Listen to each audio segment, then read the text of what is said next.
Hello, welcome back to another section of Mapping the Edge by Sarah Dunant. Happy to be back here with you guys after a long weekend. I was in Italy. It was a fun trip, not the best weather, but fun nonetheless, and I'm happy to be back here at home for some rest and for some reading. If you're just joining us for the first time, hi, I'm Julie. I read books over here. And if you are liking this book, make sure you hit the subscribe so that you can catch the rest of it. I'll also have it in a playlist form. If I haven't already done that, I'll make one. And in this section, dare I say it, I think we are going to finish part 1 and be to the halfway point. So, exciting stuff. Hope you are enjoying it so far. And let's jump in. We are on page 125 with Away. Saturday, p.m. From sex, they had moved further into lovers' games, the verbal kind, exploring each other's pasts, as if it were their bodies, each revelation slipping off another layer of clothes, every question the trigger for another confession or surrender. All in all, a pastime more dangerous than fucking, because it is harder to know at which point you should stop to make sure you are protected. And so, you never told him? No. You didn't think it was his right to know? I told you he was going away. He and I had finished. He would have wanted me to have an abortion. You're sure of that?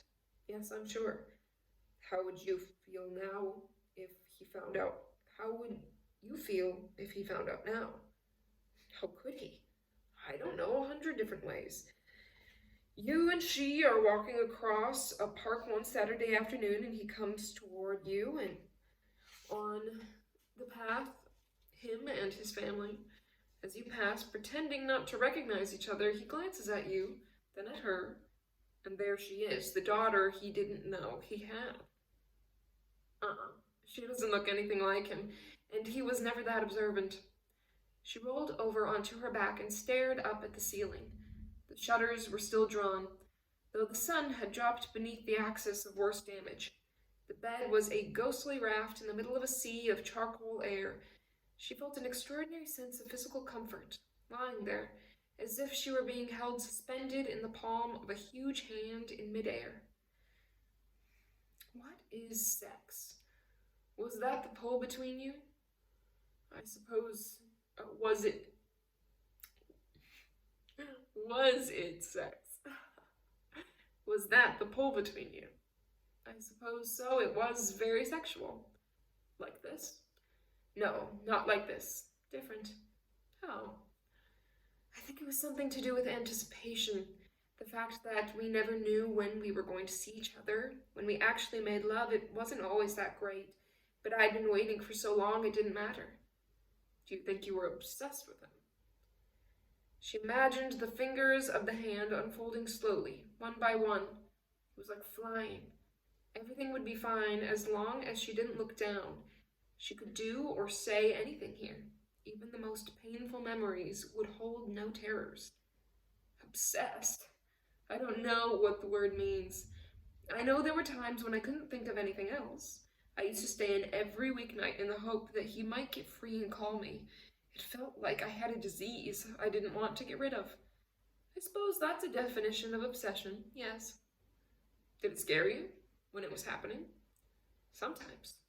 Sometimes I didn't even like him very much, or myself, but I also enjoyed it. I liked the feeling of being, out of control. It hadn't happened to me before. It made me feel very alive.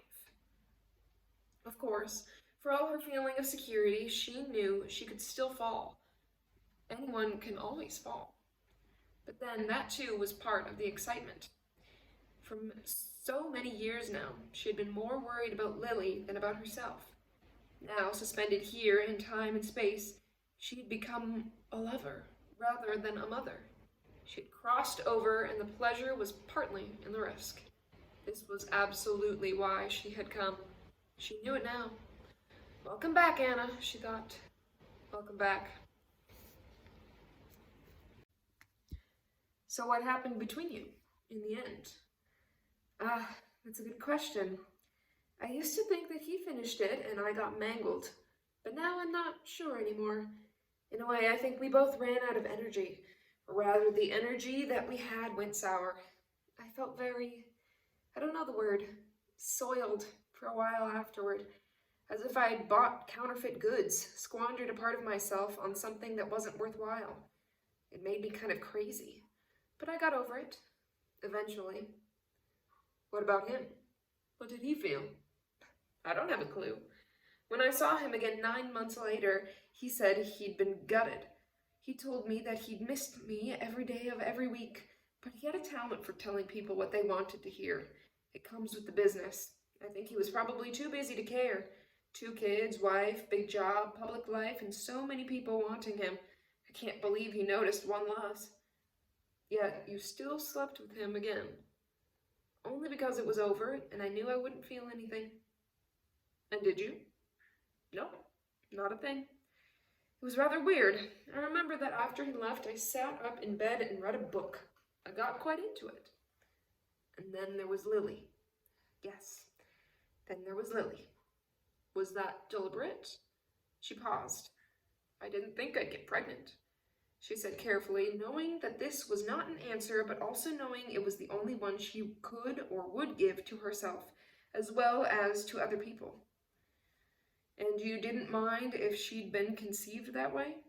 With you not feeling anything? No, not at all. On the contrary, it felt quite proper, as if it had been about her and me, rather than me and him. So you don't think of him now? Hardly ever. It's funny, I'm not sure I can remember him very well. It was so long ago, as if I were another person. Sounds like you came out the victor in the end. You think so? I don't see it as a battle anymore. That's how you know you've won. Well, I'll remember that for the future. She shifted her body on the bed and her hand came into contact with his upper arm. She let it lie there for a moment, registering the damp warmth of his skin, half anticipating the move he would make toward her. When it didn't come, she let her fingers travel along the underside of his arm, up into the armpit and the tangled growth of hair.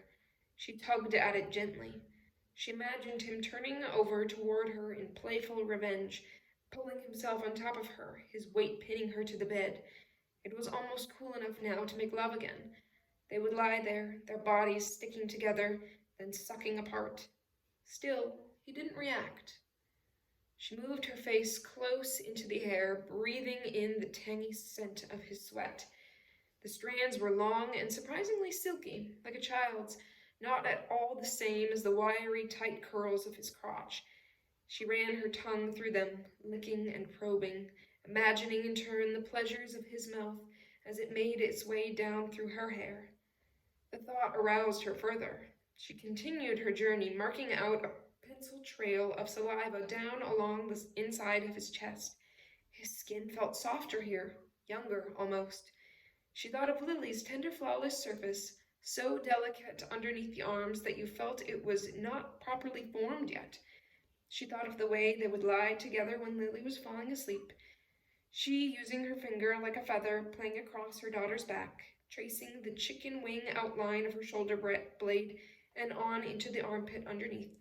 She heard her giggle sleepily, then demand a replay.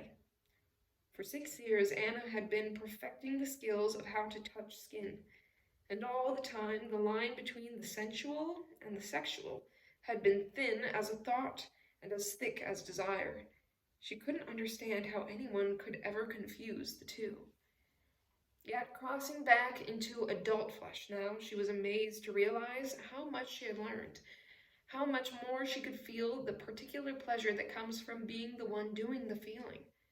There was, she had discovered, a powerful eroticism in generosity that she couldn't remember from affairs before Lily.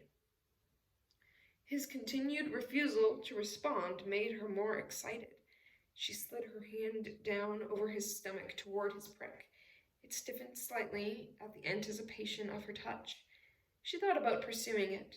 It was one of his attractions as a lover, allowing himself to be seduced, not afraid or nervous of her lust. Maybe that was a change in him too, a product of age and marriage.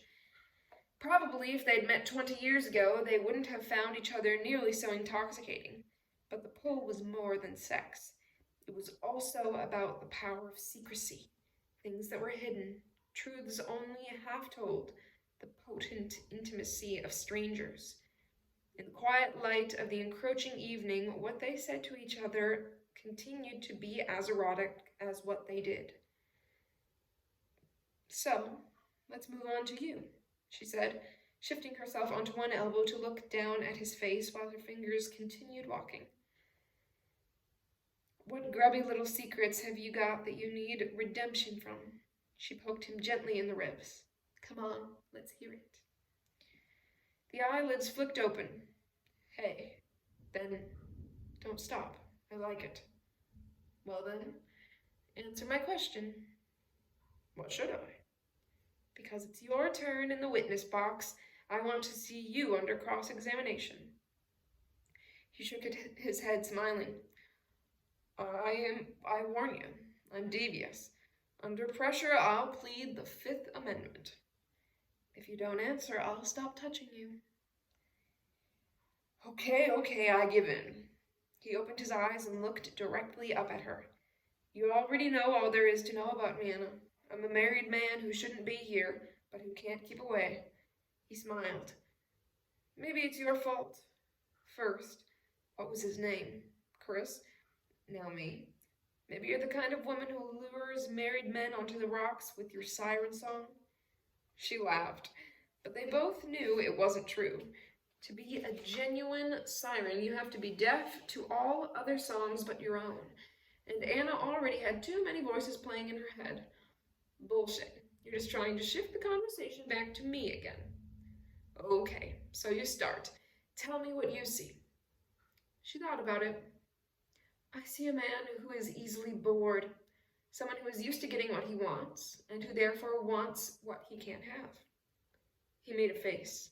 Do you want to go on to the criticism now, or shall we stay with the flattery? She smiled but kept going. I suppose what interests me most is what you do with the guilt. He shook his head. I'm no good at guilt. I told you that the first night we met. I never have been, even when I was a kid. There's no point in guilt unless you believe in contrition, and I never did. And it's that simple.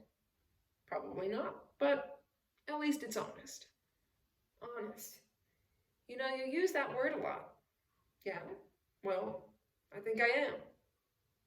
Honest. With whom? Yourself. Me. Her. He gave a small shrug as if there was an answer to her question, but she wouldn't believe it, so what was the point in giving it? She tried again. Tell me one thing. When you go back to her from being with me, you were, what, not guilty? Just the same as ever? He thought about it. No, not the same. I think I'm more attentive to her. Sounds like guilt to me. That's because you haven't done it. It's more complex than guilt. Being with you makes her more foreign to me. She feels different, and I like that. So making love to other women makes you more sexually interesting. You get turned on by it? It's not necessarily about sex, he said quietly. She was silent for a moment, watching, waiting for more, but it didn't come. It was hard to know if that was because it wasn't there or because he didn't want to give it. What happened to your hand? He said lightly. You stopped seducing me. She laughed, and her fingers fluttered on his chest, but stayed where they were. Somewhere in the last minutes, they had crossed a kind of line. In their own separate ways, both of them knew that. What about her? She knows you fuck around. Is that a statement or a question? Take it whichever way you want. A dangerous game, honesty. You know, Anna, I don't think talking about things always makes them clearer. It wasn't so much what he said as the matter-of-fact way he said it, as if at the center of him there was some neat little vacuum of emotion. To her surprise, rather than making her mad, it made her feel almost tender toward him. She lifted her hand off him, but he reached out and pulled it back, lacing her fingers tightly into his. Look, I'm not saying any of this to hurt you. I'm not hurt, she said firmly, but you don't start something and then stop. He sighed. Okay, what was the question? Does she know that you fuck around? He didn't speak for a moment. She knows that I have in the past.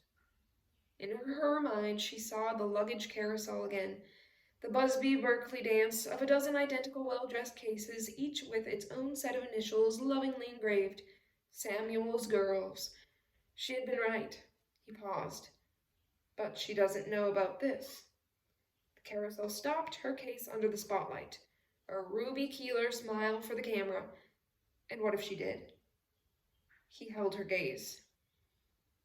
I think she'd be scared. Something in her stomach tightened and released. Why? He frowned. She tugged at his hand. No, why? Oh, come on, Anna, you're not a fool. You know as well as I do what's happening here. We're taking a risk, and the longer we play around, the more dangerous it gets. But I thought you told me that didn't happen to you. I told you it hadn't happened in the past. But yesterday I said what I thought it would take to make you change your mind, because we were a long way from home, and because I wanted you to stay. He paused.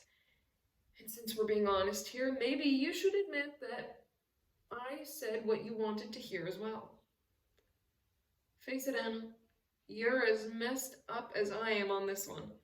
Would you have stayed yesterday if I told you I might consider leaving my wife? If I'd started talking joint mortgages and trips with Lily to the cinema to get to know her better? I think not. I think that had been the case. If that had been the case, you'd have been on the first plane home. Because you don't want a partner any more than I want another wife. Or at least that's what you thought. That's what we both thought. That's why you were into this as much as I was, guilt or no guilt. That's what made it so equal and so sweet. So why are we using the past tense? She said, the air grown still between them. He didn't answer her immediately, simply laced his fingers more firmly through hers and pulled her toward him. She resisted, waiting, because the real risk is that I don't know what I want anymore, he said quietly, and I'm not entirely sure you do either. Home, Saturday, p.m. 8 o'clock on Saturday evening, and it was so warm that we decided to eat in the garden. Paul had found some chicken in the deep freeze and was doing something nouvelle with it on the barbecue while I had made a selection of salads. I'm good at salads. Something about the quiet ritual of chopping. Michael arrived at the last minute, bringing a bottle of champagne with him. It wasn't clear whether he'd expected to find Anna back or thought we needed cheering up. Either way, it was the right gesture. I watched him come up to Paul as he stood cooking at the fire and slip a hand around his waist, dropping a quick kiss to the back of his neck. Paul pretended to ignore it, but I spotted the sigh of his hips as he moved himself back into his lover's body. From Paul, he came to me, and in place of the usual smile, delivered a clumsy, spontaneous hug. I was surprised by how much it warmed me. Anna had told me that Paul was only his second big romance, but for all his youth and energy, there was a definite homely quality to him, as if his gayness were somehow incidental to his search for something domestic and nurturing. What other kind of man would have taken on not just Paul, but his strange other family with such ease? It made me think, not for the first time, how there are some gay men who feel like a genuine loss to womanhood. Men who, in the nasty, illiberal past, would have been forced to settle for marriage, kids and hidden affairs, and yet might have got, perhaps, some kind of alternative pleasure out of the pretense. Was everybody happier now? The question was academic. It seems you can't argue with sex. It always wins out in the end. Lily asleep? Mike asked as he poured the booze. Just, I said. How is she? Paul and I exchanged looks. She knows something's wrong, but she's going along with the idea that it isn't, he said sagely. On the other hand, she swam and played so hard today that she couldn't help but conk out. It was true. It had been an exhausting afternoon, torn between wanting to keep life as normal as possible and trying to give her everything we could as compensation. We'd stayed longer than planned at the fair, going on every ride and trying every game, some of them twice. Paul had won her an abnormally large panda by throwing a neat hand of darts, not a talent I associated with him, and she had got herself a punch ball balloon for finding the right number on a duck's bottom. By the time we had left, the afternoon family cotton candy crowd was shifting into knots of noisy Saturday night teenagers in search of non-existent action. Lily was so wiped out, we had to stop her falling asleep in the car. We bought fish and chips on the way back. Then she and I watched a video about a young girl helping a flock of geese find their way home. She was too tired for a bath, but kept awake long enough to insist on a story from each of us. She didn't say a word about Anna, simply curled over onto her stomach and went out like a light. The last time I had checked, she was sound asleep. I couldn't decide whether to be relieved or worried. From the champagne, we moved on to wine, and I went upstairs to get the photos and the personal ads. I watched their faces as I laid them out onto the table. You really think this might have something to do with her not coming home? It was clear Paul was not convinced. In the absence of anything else, yes, I suppose I do. Why? What do you think? He shook his head. I can't see her going off for some dirty weekend without saying something. I shrugged. Maybe she felt weird about telling us. Why would she feel weird? Why would she feel weird? Mike was leaning backward, balancing on the back legs of his chair, the photo of her in his hand. Well, getting your lovers through the want ads isn't exactly something to boast about. Paul smiled. You've always been a snob when it comes to sex, Estella. I laughed. That's a generous way of describing decades of failure. Anyway, what if I am? I still don't think it's the sort of thing Anna would shout about. Why not? Mike cut in quietly. Paul's right. This stuff is kosher nowadays. You know, ads and dating agencies, they're all over the place. The world's full of busy single people who've got the money but not enough time. Advertising is a way of spreading the net. Nothing to be ashamed of. Loads of people do it. Spreading the net. It sounded vaguely biblical. Like something you did before spending your seed. Do they? Sure, it's a laugh. Especially this kind. You just pick out a few interesting sounding ads, you give them a ring. If they deliver, you leave a message. Have you done it? Of course. When I first came to London, I didn't know anybody. I had to start somewhere. I thought The Guardian would do a good line in Cultured Gaze. And? He shook his head. Not as rich a harvest as I expected. But did you see any of them? Oh, sure, I met a couple. An adult education lecturer from Surrey. He was okay. And this guy from Wandsworth, a computer analyst. He had a great collection of jazz records, except I wasn't into jazz. By his side, Paul was looking at him affectionately. Did you fuck him? No, he was too earnest. Don't look at me like that. I can't believe you haven't at least followed up on a few messages in your more colorful past. Paul gave a studied, non-committal shrug. Mike dug him in the ribs. See, and I bet you did fuck them. Lovers talk. It was rather sweet to be eavesdropping on it. Certainly not. I never even met any of them. Well, they didn't sound dirty enough for you, I bet. Mike laughed, filling Paul's glass and then leaning over to do the same to mine. A bit of me was entranced, sitting there watching their relationship unfold. Hannah would love this, I thought.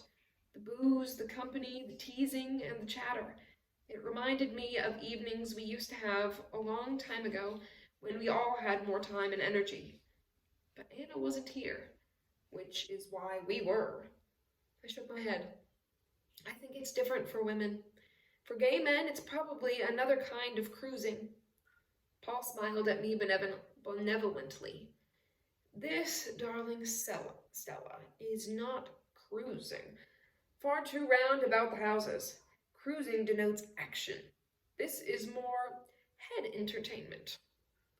Yes, well, at some point, she stopped talking and started doing as well.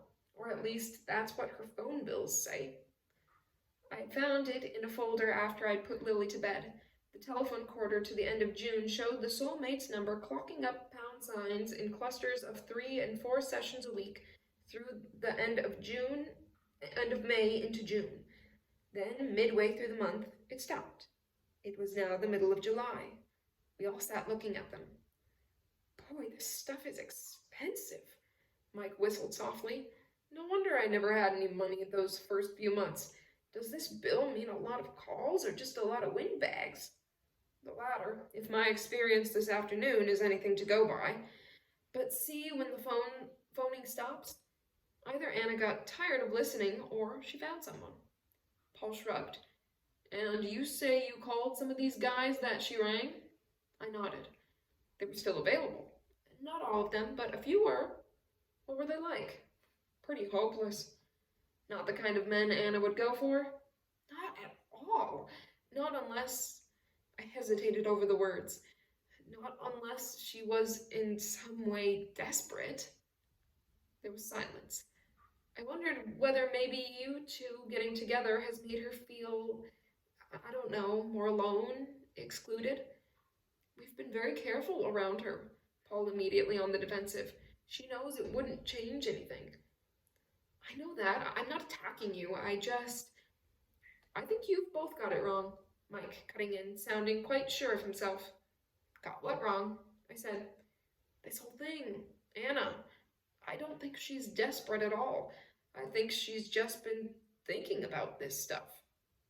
What stuff? Men. Sex. Paul looked at him for a moment. What makes you think that? Mike pulled his chair back from the tilt and laid the photo down on the table. Well, for one thing, she's been getting more into how she looks these last few months. She's been experimenting with her hair color, using something to lift up the black. Has she?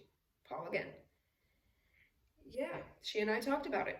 Which shades would go best? It's my specialty, color and light. She went for a mahogany shine. It was perfect under the right light. And she started to wear different clothes, more of the body, less of the drape. She's definitely become a bit foxier. Foxier, I repeated, thinking what a wonderful word it was, all earth smells and sharp teeth. Yeah, foxier. So, what else has she said to you apart from discussing hair color? Said Paul, and you could see that he was really interested not just in what he was finding out about Anna, but in what he was learning about his lover. Nothing really. But it's obvious, isn't it? I mean, Lily's not a baby anymore, and however much Anna loves her, she has to recognize that fact. I think she needed to spread her wings, or try to, just to see how it felt again. And as he said it, it struck me that maybe knowing Anna as long as we had done didn't help us here. That while we saw a woman somehow fashioned by the past, by old wounds and the all-encompassing love of Lily, Mike had met someone who had come through all that, someone who perhaps had more sense of the future. Paul frowned. So if she didn't tell you, how do you know all this? Mike smiled. You know, your trouble is that you think being younger than you means knowing less.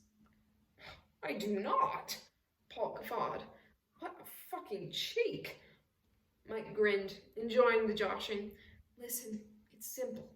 I watched Megan go through this same thing last year. Megan's my elder sister, he said to me as an explanatory aside.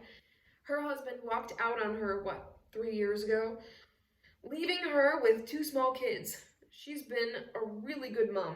Got on with the job and not played around, but she also gets tired of it. Sometimes she needs to blow out a bit, to have something for herself as well as for them. See if she can still do it.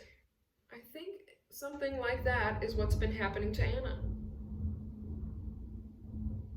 Big storm. We both sat and thought about it. I hadn't seen her since that visit at the end of April when she had been busy and working and had bought new clothes and seemed intermittently so high. Then there had been the missed phone calls and the ones where we didn't talk much because of work, hers and mine. Maybe she'd sensed I wouldn't approve, or maybe with my settled life I hadn't been the right person to tell. Something similar could be said of Paul, with his expanding business and his new sexy love affair. He'd appreciate his lover more after tonight, though. The vein of compassion and intuition revealed would make Mike even more of a match for him, adding further spice to their relationship. It seemed strange to admit that Anna's absence might actually have achieved something positive. "So, what do we think?" said Paul. "Do we tell all this to the police, Stella?" "I don't know.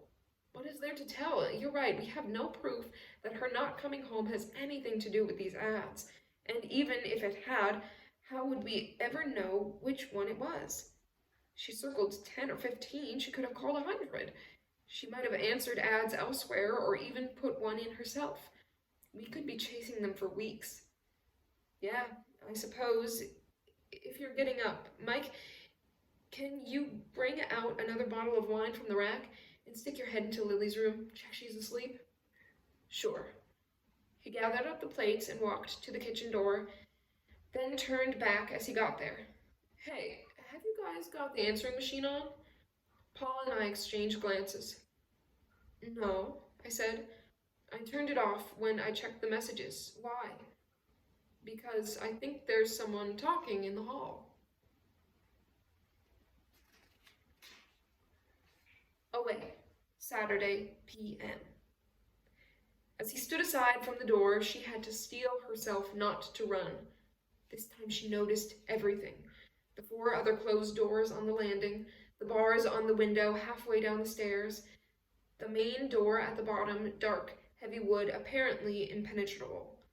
She had a sudden vision of a woman in a vermilion dress pulling frantically at the lock, yanking it open, and flying down a path at the bottom of the dress, catching on the undergrowth, the sound of someone in pursuit after her. But she couldn't tell if the woman was herself or someone taller. She brushed it aside. Downstairs they passed further closed doors on their way to the single open one.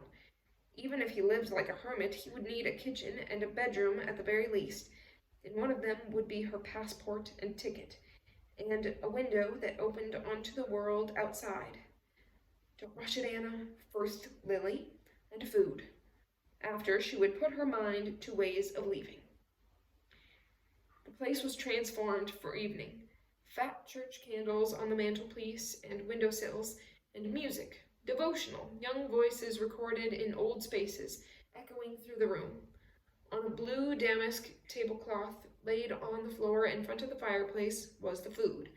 A dozen dishes on bright ceramic plates, generous helpings of cheeses, meats, bread, salads, cooked fishes, and roasted peppers. And next to the food, a bottle of red wine. The whole thing was almost sinister in its perfection. Nevertheless, the very sight of the food made her salivate.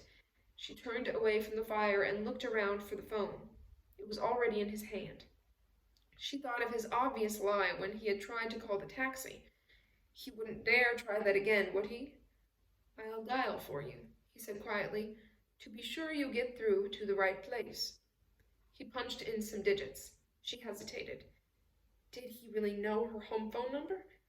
He'd claimed to have called it the night she had arrived to tell him she would be delayed, but that had to be a lie, hadn't it? Lie or not, he seemed to know what he was doing. She watched his finger hitting the numbers. She had an image of her kitchen in the summer evening twilight. Lily would almost certainly be asleep by now. Paul was more scrupulous about bedtimes than she was, and he and Estella would be stalking the phone, waiting for her to call. If she got through to either of them, would he put the phone down? Certainly, a foreign man asking to speak to Lily would make them immediately suspicious. Even if he hung up immediately, it would be enough to alert them. Or that, at least, what she hoped. It was the most and the least she could do. Could you trace an incoming number from a foreign destination? He would no doubt know that too. She felt her stomach knot again. She took some deep breaths to get her voice ready. He looked up at her. The number is ringing. It wouldn't take long. If it was the answering machine, it would pick up after a couple of rings. He listened for a few seconds, then thrust the receiver abruptly toward her. Remember, he said, as she took it from him. His fingers rested above the disconnect button. Only what we agreed. Away, Saturday, p.m. His words lay between them, a teasing invitation to honesty. Sometimes it is hard to know what is more painful, telling the truth or lying. Now would have been the perfect moment for her to confess. It wouldn't take that much. Remember that first night at the restaurant, Samuel? Well, I didn't tell you the whole story either. I'm not exactly the woman you think I am. In the right circumstances, such an act of confession could be its own erotic activity. Penance comes with built-in absolution, the sexuality of submission. She formed the words in her head, but it turned out not to be the right moment after all. The cry burst in through the shutters like breaking glass, and it was clear from the first note that this was the voice of a child in pain. The jagged howl was followed by an equally sudden, out-of-control sobbing, full of panic and fear, as if he or she had been struck viciously or had sustained an instant, terrible injury. On the bed, Anna lifted her head to the noise like an animal reading a scent in the wind. She recognized the cry as that of a child around Lily's age, and its distress turned her stomach over. She disengaged herself from his arms and sat up. The sobbing continued for what felt like the longest time. Surely someone must have got there by now. Eventually, a woman's voice could be heard rising up, intervening between the yells. And gradually the hysteria subsided, softening into a gulping, tearful sound, more familiar, more confined, a sign of comfort given and received. Anna could almost feel the weight of the child's body on her own lap, touch the sticky heat of the tears on flushed cheeks. In her experience, no adult could be both so monstrously hurt and so utterly comforted. It spoke of a different passion from the one unfolding in the room, and its intrusion served to break the spell between them. "What time is it, Samuel?" she asked suddenly.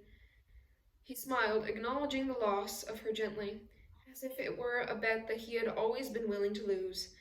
He stretched across the sheets and down to the floor where his watch was lying by the edge of the bed.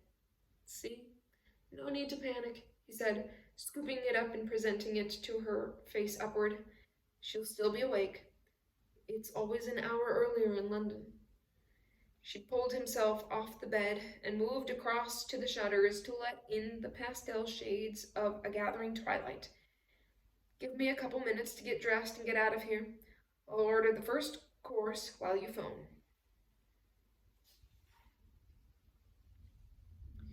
Home, Saturday, p.m. There were a number of ways we could have made excuses for ourselves. The night was hot, the outside patio inviting. There had been music coming from a nearby garden, muddying the silence. And the kitchen door had blown half closed. We had been talking intently, voices overlapping with the odd rise of laughter in between, and we had all had a sufficient amount to drink. It wasn't enough. If the phone had been ringing in the house, we should have heard it. The fact was, we didn't. Paul made a grab for the receiver on the wall at the back of the kitchen. I heard him shouting, "Hello?" as Mike and I sprinted up the stairs into the hall where the machine was located. We nearly made it in time. In her full-length nightgown and tumbling hair, she looked like a small, pale ghost that had lost its way. She was standing by the hall table. the receiver still in her hand. Through the earpiece, we could hear Paul's voice, insistent, almost angry. Hello? Hello, Anna, is that you? He had obviously startled her, him or someone else. As I approached her, she shoved the phone straight out to me. She shoved the phone straight out to me, partly to protect herself, partly as if it was suddenly something she didn't want to touch anymore. I bent down until I was level with her and took it carefully from her hands. Paul's voice had gone. The line was dead. I heard his footsteps bounding up the stairs. I opened my arms to her, but she did not come inside. Did the ringing wake you, Lily? I said softly as I heard Paul arrive behind me in the hall. She gave a little shrug, half yes, half no. I'm sorry, we were in the garden, we didn't hear it. I motioned to the other two behind me to stay back. As I did so, I caught Paul's eye. He looked strange. I thought about what it must feel like for her, the three of us bearing down on her. How clever of you to get to it first, I said, smiling. Who was it, darling? Did they leave a message? She gave her little frown. No wonder she seemed lost. She was probably still half asleep. It was Mummy. She said she'd be back soon. That is the end of part 1. We are going to stop here for this section, picking up next time with part 2, beginning on page 149. We are at the halfway point, and I've got a dog crying to come inside. So, we'll leave you here with this, Knobbing the Edge. Catch you next time. Bye.